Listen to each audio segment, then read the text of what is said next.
Jonathan were best friends. You know the story, right? Jonathan was the son of King Saul. And of course, David was the future king. But 20 plus years ago, Jonathan and David made a covenant with each other.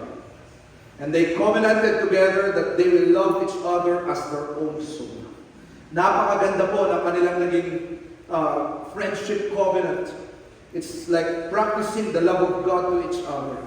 It's like promising, I will have your back, you will have my back, and we will do that for many years to come. Kaya nga sabi ng Bible, there is a friend that sticks closer than a brother. Isang example yan, si Jonathan and si David. They were not brothers, they were friends, but they stick closer than a brother. And what happened was that 20 plus years ago, King Saul and Jonathan went to battle with the Philistines. And in battle, they both died. And so when the nurse of Mephibosheth is the son of Jonathan, when the nurse of Mephibosheth heard that King Saul died and that Jonathan died, immediately tumakbo siya. He took Mephibosheth in a rush at siya ay tumakbo. Why? Because there is a culture during that time that if a dynasty falls, the next king will always kill all the descendants of this lineage. Bakit? Para hindi na siya maagawan ng royal blood. Para wala nang maging competition to the throne. And so, alam ng nurse, yung culture na ito, sabi niya, naku, patay na ang King Saul, patay na yung tatay nito si Mephibosheth, the next na king sana si Jonathan. Wala nang king sa kanilang lineage. Yung next na king, I'm sure papatayin si Mephibosheth. And so the nurse took Mephibosheth and run. And then what's so sad was this? While they were running, sa sobrang kaba at siguro anxiety ng nurse na ito, she dropped the 5-year-old Mephibosheth and became crippled in both his feet. Imagine this, nawala na nga sa inyo ang kingly line, napilay ka pa, both feet.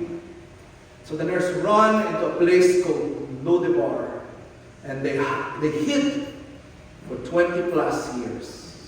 So now in our chapter, David is now king. After 20 plus years, David is now king, and he remembered his covenant with his best friend Jonathan.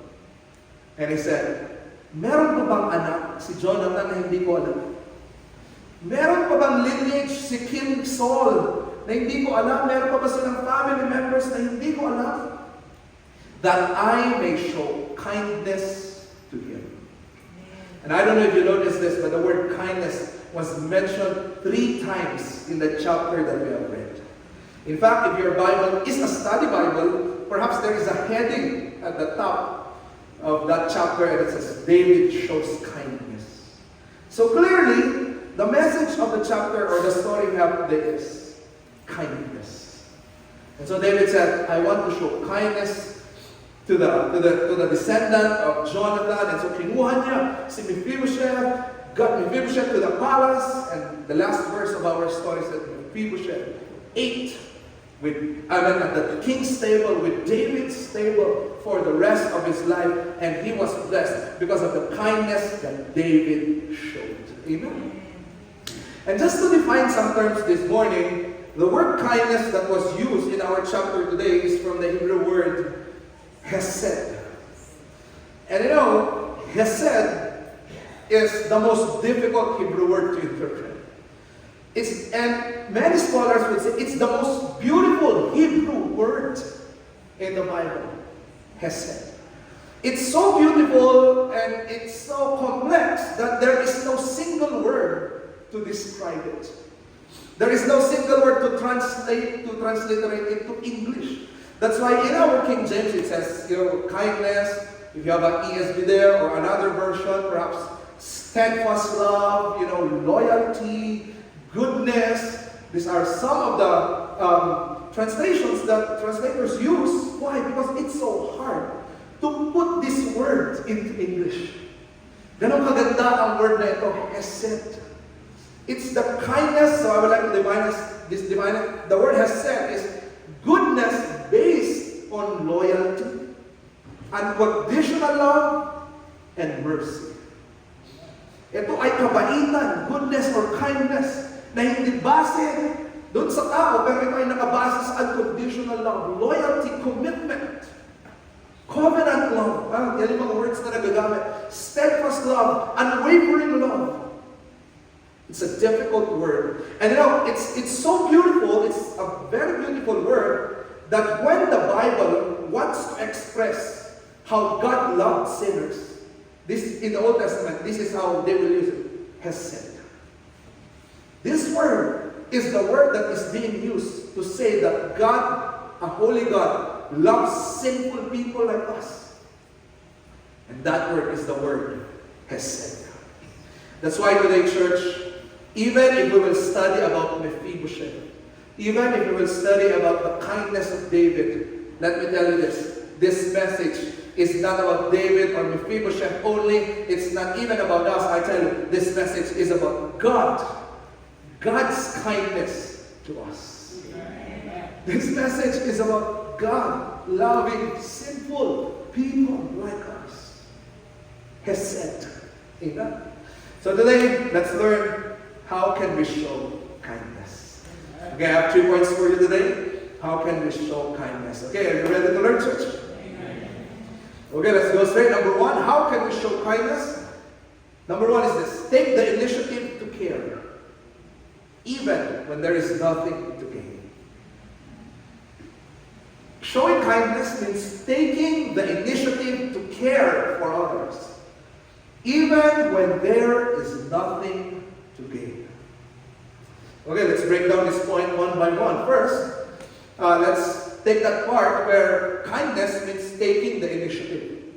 If you would see in our chapter that we have read today, 4 times it was mentioned that David was out there seeking. Look at verse 1. Si David po ang nagsalita. Is there any that is left of the house of Saul? Siya ang nag-initiate. For Mephibosheth, tanggap na niya that he is, just like a dead dog. Tanggap na niya that there is no blessing for him. Tanggap na niya that he will die in Lodebar, crippled. But then David went out to seek. Took the initiative and said, is there any that is left of the house of Saul? And then in verse 3, tinanong niya ulit, is there any that is left? Meron ba ba? And then nung sinabi ni Ziba, yes, there is. Verse 4 said, where is he? Wow. Asan siya? And then in verse 5, when they said, he is in Lodebar, David said, okay, let's go. Go and fetch him. What is this? David was taking the initiative. That's why next slide, I tell you, church, this is how we show kindness. We must actively seek those who are in need. We must take the initiative to care for others. That is what kindness means. It's not just about waiting for people to come to you. It's about you going out and seeking others. Meron ka bang mga kailangan? What do you need? It's about you not waiting for people. Alam niyo, maganda po yun, yung pag may lumapit sa inyo, bro, pwede bang humingi ng tulong and you are willing to help. But I tell you, true biblical kindness is this. You will not wait for others to come to you. You will go out and ask and take the initiative and ask others, how can I care for you? This is true biblical kindness. That's why here in church, I always tell you this, church. Here in church, we don't wait for people to tell us they need something. We are the ones who initiate, bro, how are you? Amen. We are the ones who initiate, bro, is there a problem? Bro, anong pwede kong maitulong sa'yo? Bro, do you have a prayer request? Bro, how's your family? May pwede ba kaming itulong? Kumusta ang pag-aaral mo? Can I help you with a certain subject? How's your finances? How can I help? Why? This is true biblical kindness. Hindi ka nag-aantay ng tao malapit sa'yo. Ikaw ang mag-i-initiate. Amen? Why? What's the basis of this? The basis of this is because we have a God who sought us first. And if God waited for us to go to Him before He will save us, I tell you, no one of us will be saved. If God waited for us to love Him so that He will love us, no one of us will be loved by God. Why? Because in our sinful nature, because of our total depravity, because of our sin nature, and because we love sin, the Bible says, no one seeks after God. Wala naman talaga sa atin ang maghahanap sa Panginoon. So ang Panginoon, because He wants to show kindness to us, He did not wait for us to search for Him, because we will never search for Him. And so God said, no, I will not wait for you to seek me, because you will never seek me. No one seeks after God. That's what the Bible says. So what did God do? Okay, I'll be the one to go down to seek and to save that which was lost. A lost sheep will never find its way back home. That's why Jesus said, I'm going to leave the 99 and I'm going to go and seek the lost sheep. Amen. The lost coin will not appear all of a sudden. That's why the woman spent the whole day looking for the lost coin. I tell you, church, that is what God did to us. He took the initiative, came down to find us. At ganun po ang tunay na ibig sabihin ng kindness. I-reflect natin yung ginawa ni Kristo, that He did not wait. He went out to seek who can I help. And that's kindness, church. Amen? Can I ask the question, when was the last time you went out and asked someone, what can I do for you? What can I do for you, my brother? When was the last time you went out and asked someone, what can I pray for you, brother? That is biblical kindness. Amen? And if you would elevate that, the second stage of showing kindness is this. You will seek out those who are in need, even if they do not come to you. But the second is that you will bless them, even if you will gain nothing in return. Amen? Kahit na wala silang maibalik sa'yo, you will still bless them and do good to them. I tell you, church, worldly kindness is this. You will do good to people whom you know can return the favor to you. That is worldly, humanistic mindset. Biblical mindset is this. Tutulong ako, I will bless this person kahit na alam ko na wala siyang pwedeng ibalik sa akin. Because I tell you, church, when you only help those whom you know can help you back, you're not being kind. You're being a businessman. If you only help people na alam ko, uy, may pwede akong makuha sa tao ito kaya maging mabait nga ako sa akin. You're not being kind. You're being a businessman. You're thinking of ROI. But biblical kindness is this. Kahit wala akong mapapala sa kanya, kahit wala siyang maibalik sa akin, I will bless this person. Wow. That's why, church, it's easy to do good to rich people. It's easy to do good to those who have connections. Kahit iniisip ko, someday, baka may connect na tao ito sa akin. It's easy to do good to people who are in position. But it's difficult to do good to people na alam mo, wala silang maibabalik sa iyo. But that is true biblical kindness. Technically, walang mapapala si David kay Mephibosheth. During that time, if you will adopt someone, if you will take someone, it's either you will make him a servant or you will make him a warrior. But what can Mephibosheth do?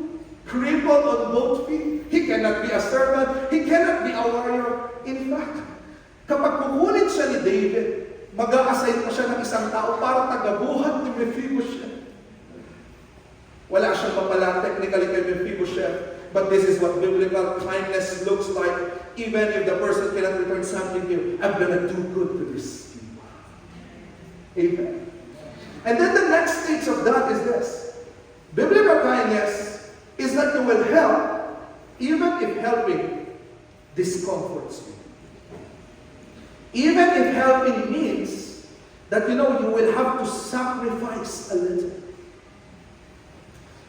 It's easy to do good if you just give your extra. Extra time, extra money. extra help. It's easy to do good if you're just giving her extra. But but if it will disturb your schedule, if it will disturb your time. Oops, sorry. But true biblical kindness is like that. Even kung ma-discomfort ka ng konti, ma-disrupt ang tulog mo, ma-disrupt ang, oras mo just so you can pray for someone, just so that you can disciple someone. Ma-disrupt ang, ang comfort mo just so you can minister to others. That is real biblical kindness. Amen. And the last stage of that is this. True kindness, biblical kindness, is when you start to pray and do good, even to people who are your enemies, who are enemies with you, or people who hate you. And this is true biblical kindness. Technically, Mephibosheth is from the line of King Saul. And who is King Saul? He is the one who made the life of David miserable. King Saul is the one who tried to kill David many times. He could have just said, okay, it's payback time, hayaan mo na siya. But no, he did good. To people, to a lineage that considered him their enemy. So yun ang tunay na biblical kindness. And if you would see all this that David did to Mephibosheth, it pictures what God did to us. Church, it was the discomfort of Jesus Christ that He will come here and be born as a man and die on the cross just for us. But He did it because He wants to show loving kindness to us. In fact, the Bible says we are enemies with God. Because of our sin, we hated God. We love pleasure. We do not want Him. We are enemies with God. But God said, I will pray for these people. Even if they do not want me, I will save these people. I will die for these people. Wow, amazing kindness by our Father. That is what God did to us. Kahit na walang tayong pagbalik sa Kanya, kahit na alam niyo, we are living as enemies with God, He came down to show kindness to us. In church, I pray that truth will overwhelm your heart. That truth, will stay in your heart.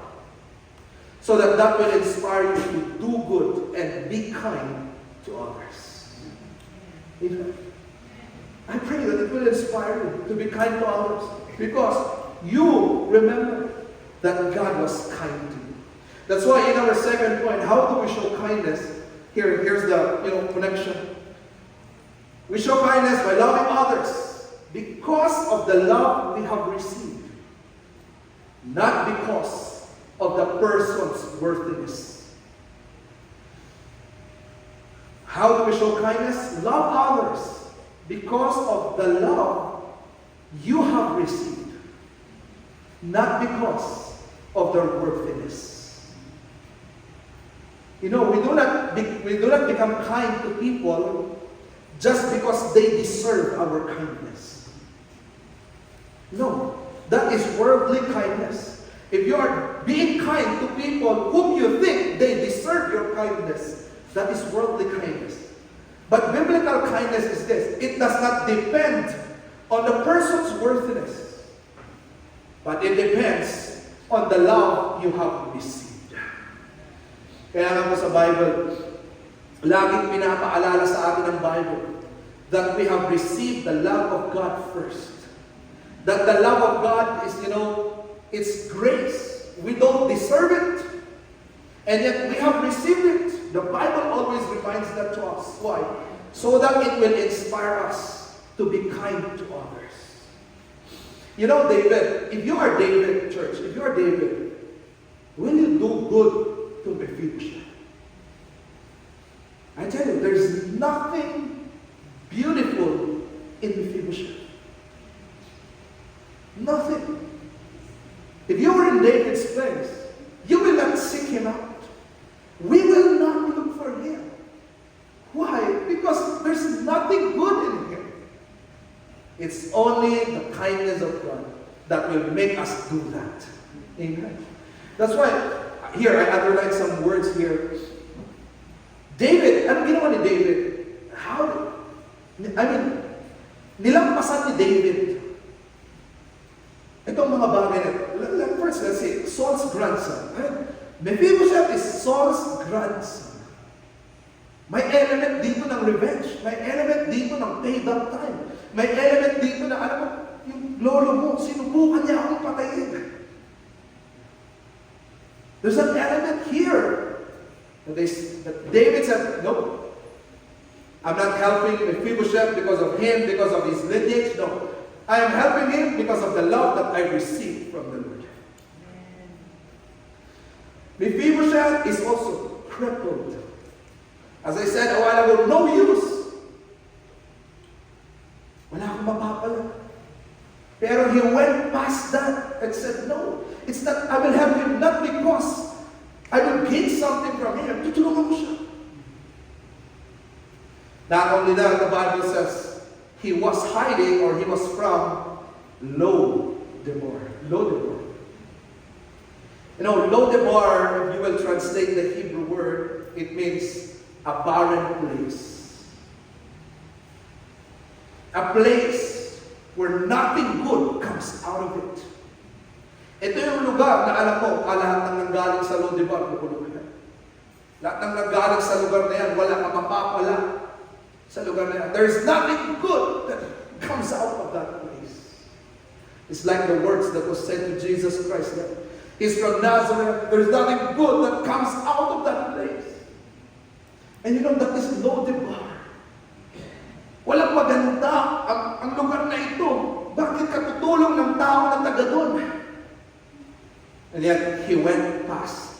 David looked beyond that and said, no, I will be kind to this person. Amen. And not only that, his name was Mephibosheth. And if you will learn the Hebrew word of God, the name Mephibosheth it means a bearer of shame. Ibig sabihin, nakakahiya na tao. Someone na alam mo yun, pag naalala mo siya, pag nakita mo siya, nakakaya yung tao niya. Ayokong sumama dyan, nakakaya. Ayokong may connect sa tao niya, nakakaya. I don't want to be friends with that person. It's a shameful thing. Mephibosheth means shame. And you know what David said, no, I will show kindness to you. Kahit na nakakaya ang ma-associate sa iyo, I will look past that. And I will show kindness to you. And I tell you, church, this is where we come from. But God looked look beyond who we are, where we came from. God looked past beyond our genealogy and said, I will love you, I will die for you, I will save you, I will change your life, I will use you in the ministry. Amen. Gagamitin kita. I will pass beyond this. Amen. You know, church, lahat tayo, one point in our life, we did something. We did things that are shameful. One point in our life, we did things that, if people will know about it, nakakaya. Ano ba naman yun? Nakakaya. But I tell you, church, God looked past beyond that shame. Amen. And said, I'm going to save this person. I'm going to use this person. I'm going to empower him. Amen. That's why, folks, if you are still living in shame, may mga times na alam mo, the devil is so good. He will remind you of your sins. He will remind you of the times you backslid. He will remind you of the wrong things you did. That is what the devil will tell you, so that you will live in shame. Bakit po? If you live in shame, what will you do? You will run away from the Lord. You will run away from the church. You will run away from people. Nakakaya. But you have to look at Calvary. You have to look at the cross. In that cross, Christ took that shame so that you will not live in shame. Kagaya ni Mephibosheth, ayoko mabuhay ka sa shame. I'm gonna take you and show kindness to you. Now, some of us even are living in Lodebar, unproductive life. Buhay na puno ng bisyo, buhay na parang wasted. Buhay na parang barren. But God looked past that and came down to save us and said, bibigyan ko ng gamit ang buhay mo, bibigyan ko ng purpose ang buhay mo. That's why to our visitors today, perhaps you are also asking that question, ano ba ang purpose ng buhay ko? Bakit ako andito sa mundo? Why did God create me? I tell you, the world will give you many answers, but you will never be satisfied. Because we are from Lodebar. You will only have that sense of purpose if you get to believe that Christ came down to Lodebar for you. And to take you to Jerusalem. And to save you and change your life and give you meaning and purpose. What am I trying to tell you, church? Christ saved you not because you are worthy. Christ is using you today not because you are worthy. It's only by the grace of God. That's why here at church, okay? Change your words. If you are the person and you say, God saved me because, He saw that I will be good. No, He did not. God saved me because you know that, I will give my life to Him. That's not true. What He saw in your life is sin, is rebellion, and yet He saved you. In fact, here in the ministry, we are not serving because it's a reward, because we are faithful. No. We are only serving only by the grace of God. We are only serving because He counted us faithful even if we are not faithful. Kaya nga kayo po ng mga nag-minister, kayo ng mga deacons, kayo ng mga leaders, discipleship teachers, we cannot say, kaya ako leader dyan kasi faithful ako. Huh? No, you're not. It's only by the grace of God that you can serve. Hindi yung worthiness natin ang basihan pag tayo kinagamit ng Panginoon, pag tayo niligtas ng Panginoon. Ito ay pagmamahal niya lang sa atin. It's just pure grace from God. That's why if you would look at this verse, come on, what's the basis that David showed kindness? Look at this verse. Ang ganda. Is there any left of the house of Saul that I may show him kindness for Jonathan's sake? Sabi na, actually, I will not really do good to Mephibosheth because of Mephibosheth. But I will do good to him because of the love that I have received from Jonathan. Church, if you will replay 20 years ago, King David was not yet king. And King Saul was the king. Ang susunod na king is Jonathan. Right? But what did Jonathan do? I don't know if you remember the story. What did Jonathan do? He said, David, I am supposed to be the next king. I am the son of King Saul. But David, I know you are God's anointed. And what did Jonathan do? He removed his ring and said, okay, David, that's you. He removed his sword. He removed his armor and said, David, this is yours. He is saying, come on, David, I love you so much. I will not go against the will of God. You be the king. And I can just remember, I can just imagine David, reminiscing the love he has received from Jonathan.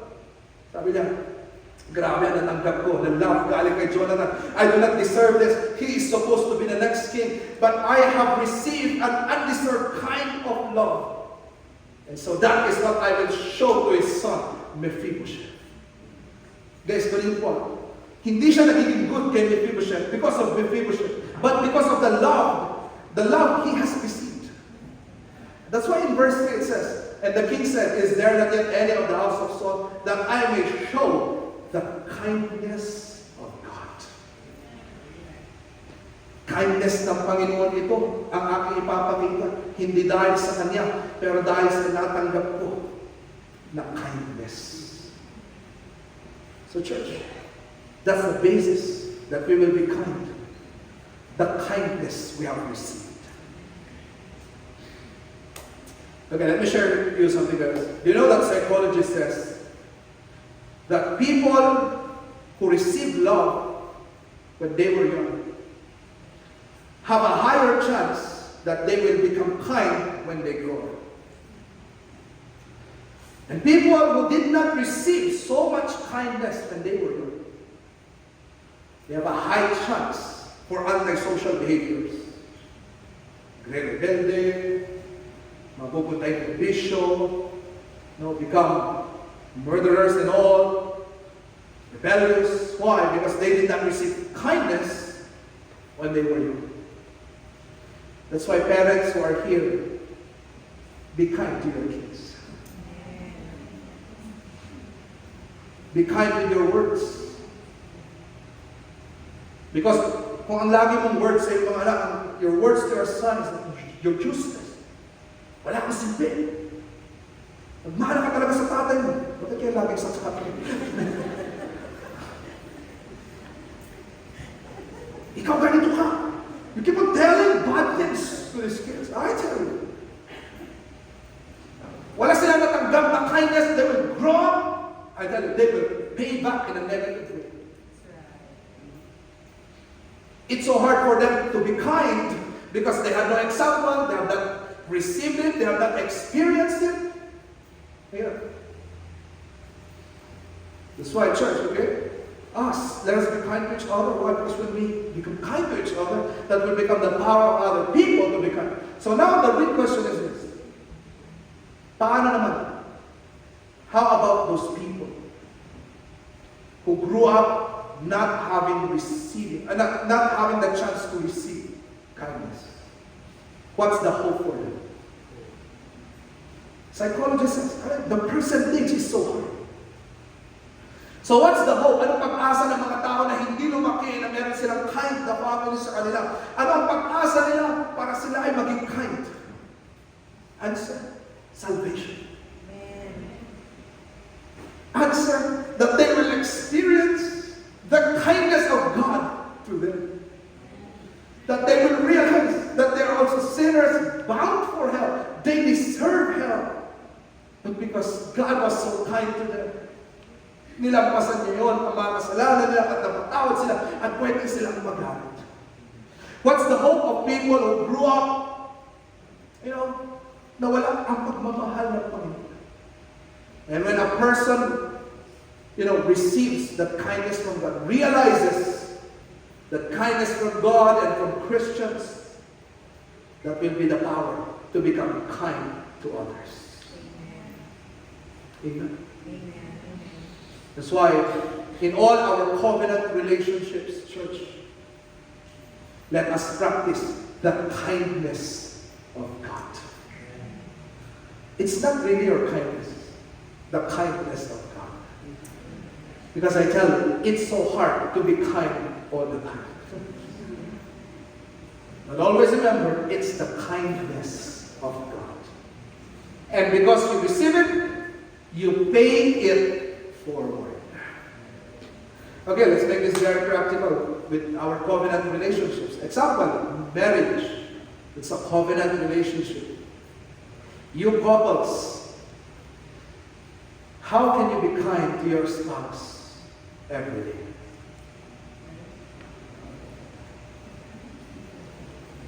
I tell you, if you will base it on their worthiness, you will be angry every day. Kung ang laging words mo ganito, magiging mabait ako sa kanya, basta siya, dapat ganito pa siya. And you start to put some requirements. What is that? You're becoming lawful, not gracious.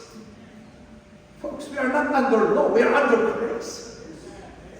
And sometimes ganyan tayo, magiging mabait ako sa kanya, pag gusto pinay niya yung sweldo niya. Magiging mabait ako sa kanya, basta, ganito dapat. I will be kind to him as long as he becomes like this. And what is that? The law demands. And so what happens? You start to demand and demand and demand until you realize You're not showing kindness. Why? It's so hard to live by the law. You cannot perfectly do it.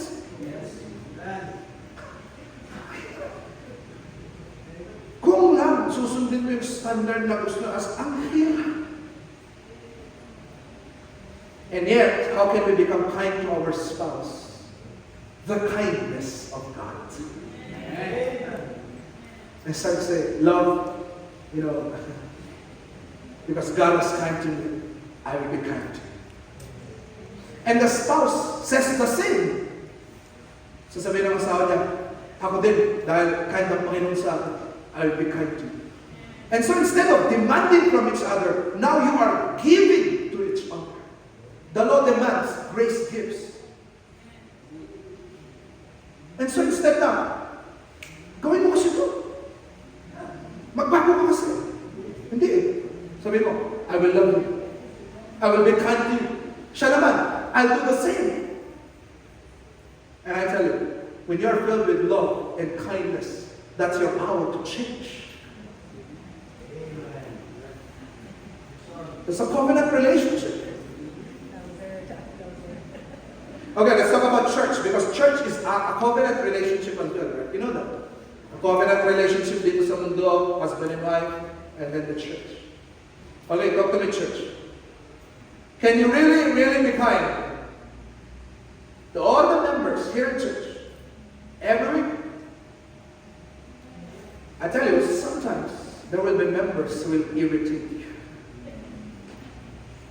Sometimes there can be members who can say bad things about you.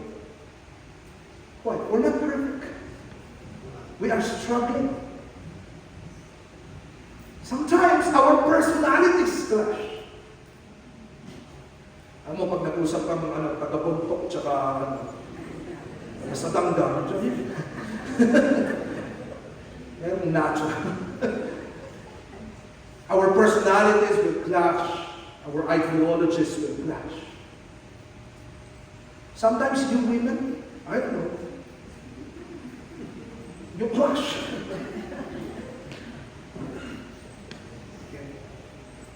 But how can we be kind despite all these differences? It's not your kindness. It's the kindness of God that you have received. It's funny when people tell me, Pastor, bakit si brother ganito siya? Si brother ganito, ang hirap maging patient sa kanya, ganito siya. And I immediately tell that person, Brad, ikaw nga ganito ka eh. But the Lord is being patient to you. And others are being patient to you. What's that? It's the kindness of God. It's not dependent on your worthiness. And I tell the church, how can you love me as your pastor for many years more? It's not in my worthiness. It should be the kindness of God in you. Amen. Amen. Amen. Kindness of God. If you receive it, pay it forward. Amen. And the last, how can I show kindness? Number 3, the last. Raise others to honor and welcome them into your fellowship. So how can we show kindness? Number 1, to reach out even if you cannot gain anything. Secondly is to love them, not because they are worthy. To bless them, not because they are worthy. And number 3, and the last is this, to raise them up. This is how to show kindness. To raise them to honor. Itaas mo sila. And welcome them in your fellowship. As you can see from the story of David, from Lo-debar, he was raised to Jerusalem. Amen? Yung pag-alat na yun, ang ganda. At ganun po magpakita ng kindness, church. Iaangat natin ang bawat isa. That's why the Bible says, let us esteem each other better than ourselves. The church should be a place na dapat ganito ang ugali natin, hindi yung, ay, mas mababa ka lang sa akin. No. The church should be a place place where we tell each other, okay, you're better than me. I pray for you that God will bless you. I'm praying that you will be useful. Go ahead. We're pushing others upward. You know, Filipino culture is this. We pull each other downward. Someone is successful, oops, di pwede. May umangat lang ng konti ng sweldo, oops, pwede. And so just like a crab, you know this, Filipinos. Walang crab na makaalis doon sa bucket. Kasi pag may malapit na, may aakyat ulit na crab. Napapatungan niya, hinahin niya. Oh. But Christianity is not, you know, is different from Filipino culture. Christianity is to push others upward. It's like a David, come on. Mephibosheth, come up from a place of barrenness, Lodebar, come up to Jerusalem.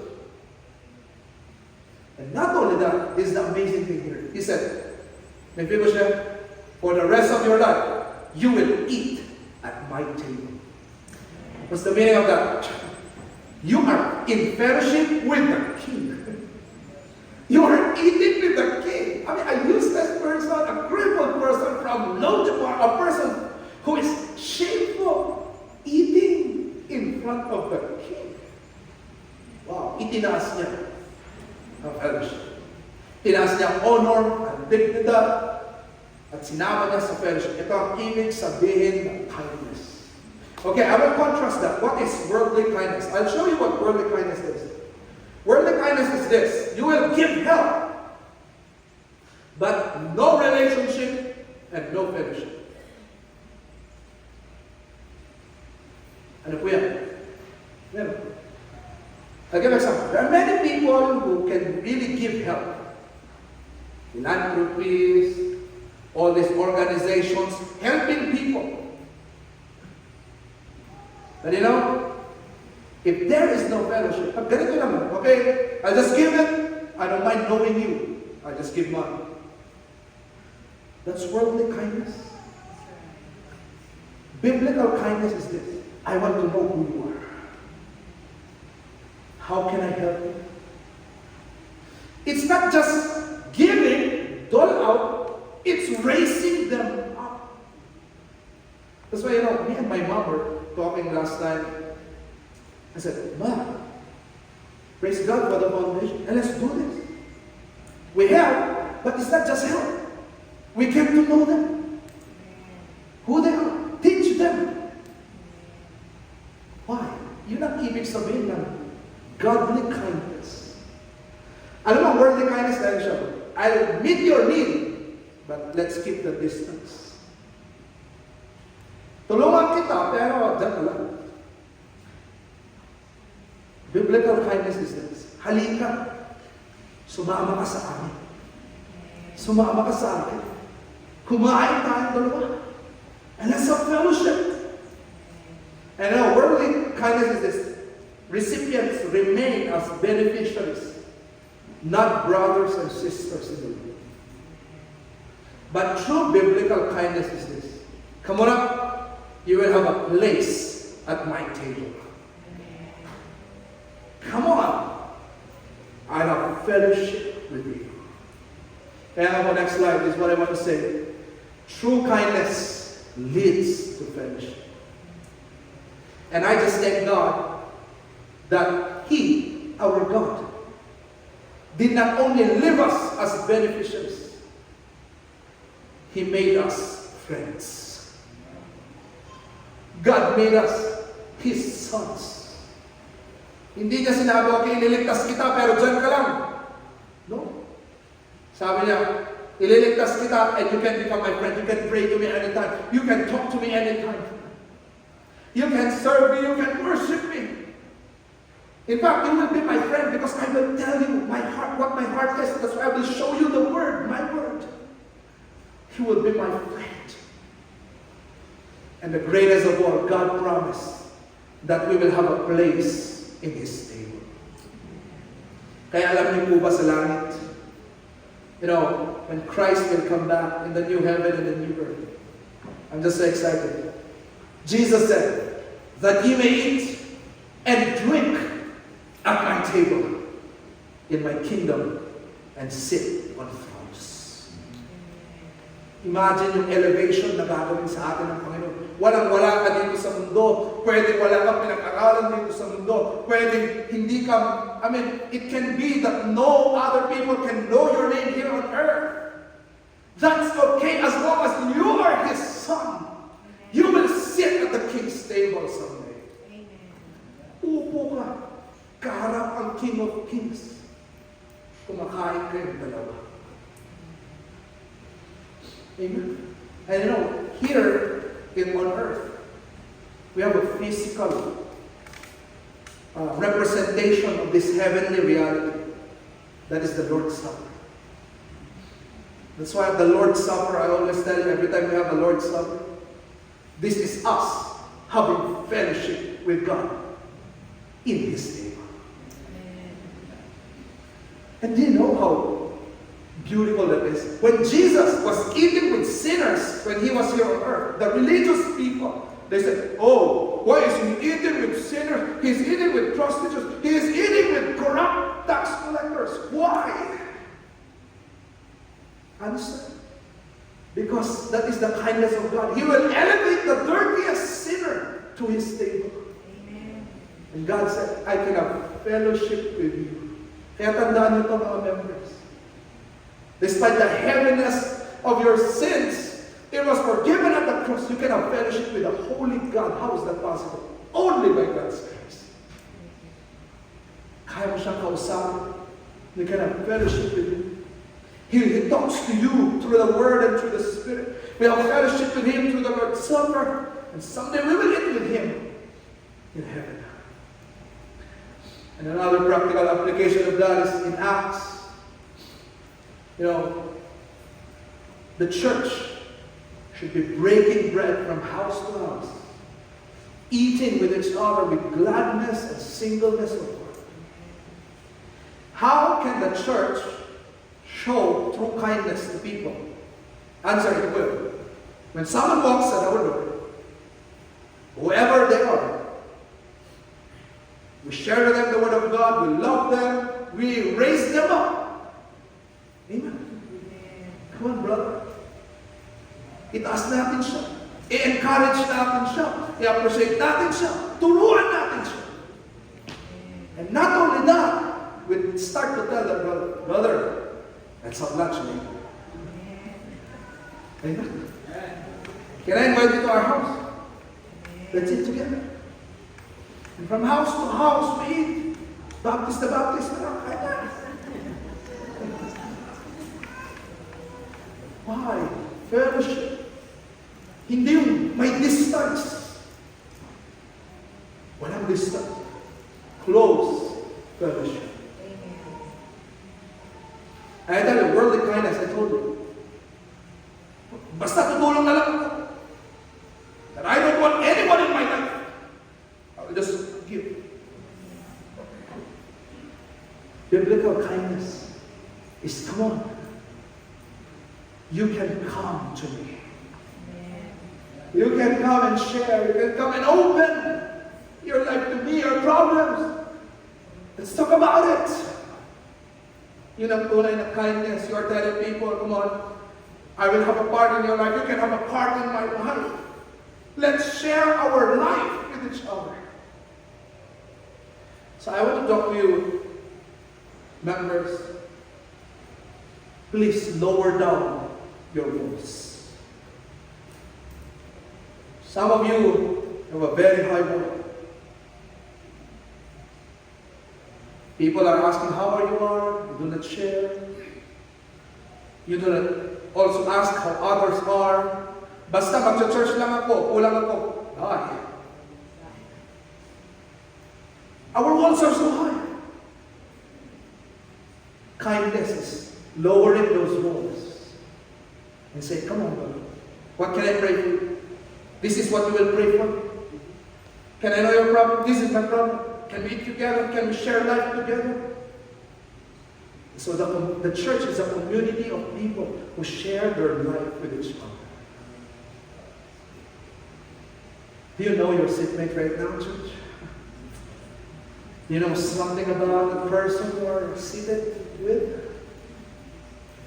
Alam mo ba ang struggle niya? Alam mo ba ang pinag-pray niya? Alam mo ba ang nangyayari sa buhay niya? Alam ba niya ang nangyayari sa buhay mo? And share our life, let's be kind. And welcome people to the fellowship. Because our God is like that. He said, if you're weak, come to me. If you're sick, come to me. Amen. That's why, this song says, I like this song so much, Jesus strong and kind. We are singing this in our worship song. Jesus said that if I thirst, I should come to him. No one else can satisfy, I should go to him. Jesus is saying, if you're weak, come to me. Amen. If you have no strength, come to me. Why? Because our God is strong and kind. I pray, church, that we will also be kind. Amen. You know this song, right? Jesus said that if I thirst, I should come to him. No one else can satisfy. I should come to him. Jesus said, if I am weak, I should come to him. No one else can be my strength. I should come to him. For the Lord is good and faithful. He will keep us day and night. We can always run to Jesus.